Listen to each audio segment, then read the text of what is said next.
So we've been covering the two recent airplane crashes of the Boeing 737-8 MAX. There was one in October of 2018, Lion Air, which is an Indonesian airline, and then there was a second crash more recently, an Ethiopian Airlines crash, and similar patterns in both sort of erratic altitude changes shortly after takeoff. And the planes are now grounded indefinitely worldwide over what is believed to be a software issue rather than, I guess, what you would call an airworthiness issue. And this is really big. I mean, it's tragic in that hundreds of people died, and that in and of itself, no matter what else is going on, is a major thing. It's big because airlines are starting to transition over to the 737 MAX and its various iterations. The 737 has been the sort of workhorse airplane for the planet for decades. And eventually the idea is that old 737s, the 737-800 and other versions of it, will be replaced with these different versions of the 737 MAX, the MAX 8, 9, and 10, I believe they are. 5,000 of these new 737 MAXs have been ordered so far. 371 have been delivered so far. All 371 are currently grounded. So the disruptive effect to airline operations and to people's travel is huge, but of course necessary because you've got to keep people safe when you know that there's a problem. The United States Justice Department has now issued multiple subpoenas into how the 737 MAX obtained FAA certification to begin with and how they have marketed the planes to airlines. This is now a criminal investigation.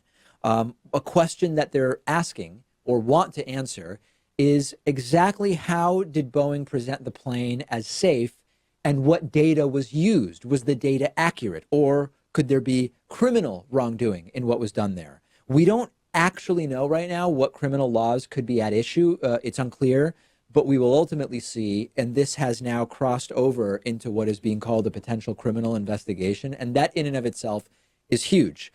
We're also now learning, and this is just stunning, that the day before the Lion Air crash, there was a pilot who was flying on the Lion Air airplane that crashed in the cockpit, but in the jump seat. In other words, this pilot was not working as a pilot on that flight, but was flying in the jump seat, maybe to get back to where they next had to fly out of, who knows what. In any case, that pilot was aware of this particular problem and knew exactly which system had to be disabled in order to prevent the plane from starting these erratic altitude changes. And he was in the cockpit when this problem started on that same Lion Air aircraft that ultimately crashed the day before. Thanks to the luck of him being in the cockpit, he immediately told the pilots that were in command which system to disable and what to do. And it arguably, we believe, prevented the Lion Air airplane from crashing the day before it actually did.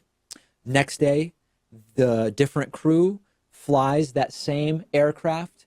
This pilot with knowledge of exactly which system needs to be disabled is not flying, is not in the cockpit.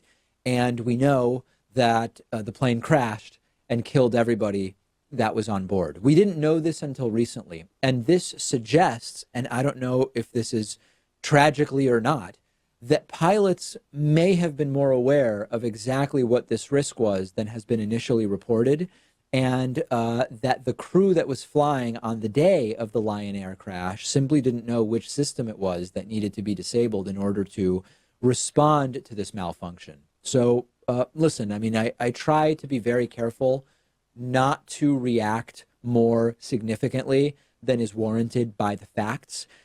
Commercial aviation in general is extraordinarily safe, but if these planes were not currently grounded, I wouldn't be flying on them right now. And I understand that statistically, up until their grounding, most Boeing 737-8 MAXs took off and landed without incident, completely safely.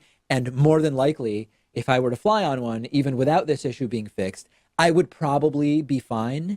But there's a very specific problem that's been identified. There have been 2 crashes, and I wouldn't get on one of these planes. And I know last time I said this, people emailed in and said, David, you're probably still fine. And the truth is that even if you were flying on an Airbus 320, you'd still have a greater chance of being killed while driving to the airport. That's fine, but it's sort of a non sequitur. The risk of driving to the airport is not affected by the risk of what airliner you are going to be flying on. And if it weren't grounded, I wouldn't be flying right now on the Boeing 737 MAX. I am flying on one of the older 737s in a couple of weeks, but not the MAX. I'm flying on Delta to Las Vegas. I don't even think that they are using the MAX. But I think that my conclusion is similar to most people in the audience, which is that they would not fly on the MAX at this point in time. And I'm confident that this is going to be figured out. It's not going to make the two accidents any less tragic. There's no way of undoing that. And now that this criminal component has been introduced, who knows what direction the investigation would take and what it means for Boeing. And in the back of this, there's the political stuff that we know Trump spoke to the Boeing CEO around the time that the grounding decision was made in the United States. And there's potentially all sorts of political stuff at play if you open the door to suspicious FAA approvals. Although at this point in time, we have an inquiry, but we don't have evidence that anything unusual happened in terms of the approval and certification of this particular aircraft. It'll be figured out. When, I don't know. Send me your thoughts. Would you fly on a Boeing 737 MAX 8 at this point in time if it were not grounded? I'm on Twitter at dpakman. The show is on Twitter at David Pakman Show. One of today's David Pakman Show sponsors is Simple Habit, an app that provides a massive library of really excellent 5-minute guided meditations. They're letting everybody in our audience use it completely free for 1 week when you go to simplehabit.com/Pakman.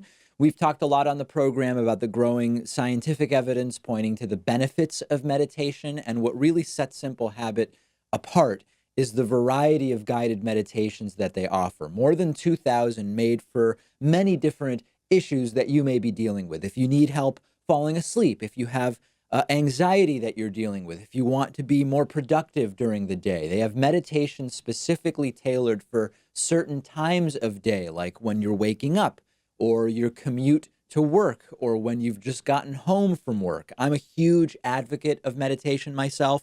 I've really enjoyed integrating Simple Habit into my day, and each meditation takes just 5 minutes, and they're very easy to follow. Maybe you want to feel more grounded before you start your day at work or at school. Maybe you want to keep your mind a little more clear so that it's easier to accomplish your goals, or you just want a calmer, more peaceful experience throughout your day. Simple Habit can help you get there. It just won the 2018 Google Play Award for Best Well-Being App. It's available on Android, iOS, and web browser, and you can try it completely free for a week. Check it out. Go to simplehabit.com/Pakman. I've put a link down below underneath the video.